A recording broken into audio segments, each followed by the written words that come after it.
Abantu benshi barwaza impiswi mu rugo, ariko ugasanga umuntu azanye umwana kwa muganga cyangwa se nawe aje amazi yamushizemo, ubona ko rwose yazahaye. Kandi biba bishoboka ko wakora umuti woroheje uri mu rugo ugaha umurwayi, ukazakumuzana kwa muganga akimeze neza.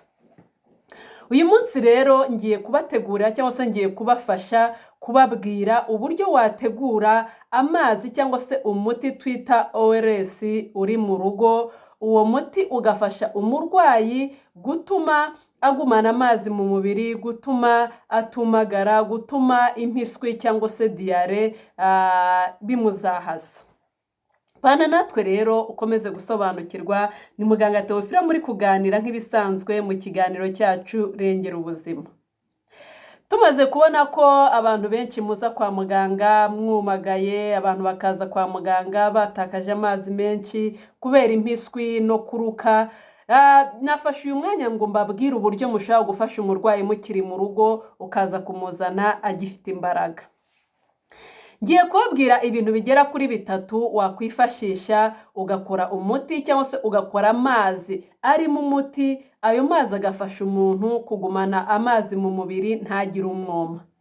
Ikintu cya mbere ugomba kuba ufite ni amazi meza atetse yahoze yuzuye litiro. Ayo mazi urayafata ushyiremo utuyiko 6 tw'isukari dutoya, hanyuma wongeremo akayiko kamwe gatoya k'umunyu. Ayo mazi yareke abanze wa munyu n'isukari byivangavange mu mazi. Nurangiza uratangira uhe umurwayi wawe buhoro buhoro, uko amaze kuruka umuhe, uko amaze kwituma umuhe, mbese ukomeze umuhereza gutyo. Benshi iyo babikoze baranakira batagombereye kuza kwa muganga, kuko impiswi cyangwa se kuruka ni ibintu biba bishobora gukira rwose mu gihe wiyitayeho. Abandi rero hari nabo unubikora nyine bite nuko ushaka gusanga atari impiswi gusa afite, hari ikindi kibazo gikomeye kiri mu mubiri we, akaza kwa muganga. Ariko byibuze kwa muganga tukagufasha wari ugifite imbaraga, wari ugifite amazi mu mubiri, utararwara umwuma.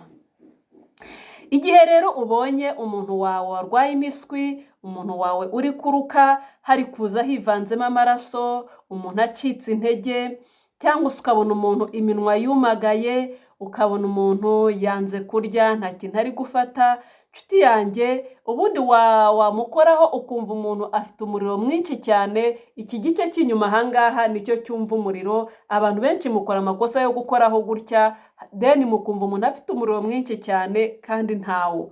Iki gice cy'inyuma hano ku ruhu nicyo cyumva ko umuntu afite umuriro.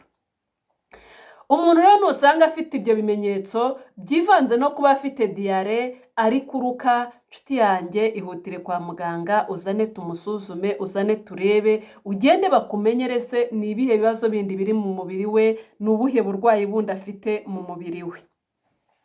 Ni byiza rero ko mbere yuko uzana umuntu kwa muganga utagomba kurindira ko umuntu azahara, ahubwo icyo ugomba gukora wowe ni ukubanza kumwitaho, ni ukubanza kumuha ano mazi ndi kukubwira, ni ukubanza kumutegurira uyu muti umufasha kugabanya umwuma uri butume umuntu umubiri we utumagara, uri butume umuntu adatakaza amazi menshi.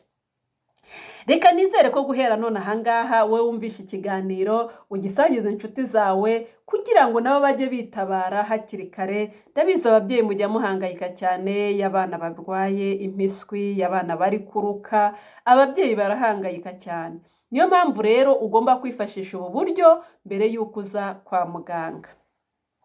Nshimira mwe rero mwese mubana natwe, mwe mukurikira ibiganiro, abajya banyandikira bambwira ko byabafashije, byabagiriye akamaro. Ni ukuri mwarakoze cyane, mujye mukomeza muhabe, natwe turahari kugira ngo tubahereze inama zibubaka, inama zivuga ku buzima.